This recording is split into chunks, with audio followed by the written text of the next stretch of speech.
Got a Visa gift card and want to turn it into crypto on Binance? Here's a safe way to do it.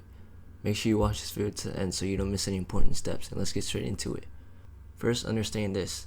Binance doesn't accept Visa gift cards directly, but you can still convert it by selling balance peer-to-peer. Go to a trusted P2P platform like Paxful or Cardtonic, or a local gift card to cash exchange where Visa gift cards are accepted. Sell your Visa gift card there in exchange for PayPal, bank transfer, or e-wallet funds. Once you receive the funds, log into your Binance app.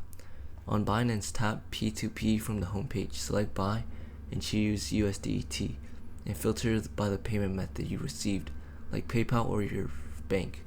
Pick a trusted seller, then enter the amount and tap buy with 0 fee. Complete the payment with tap transfer, notify seller.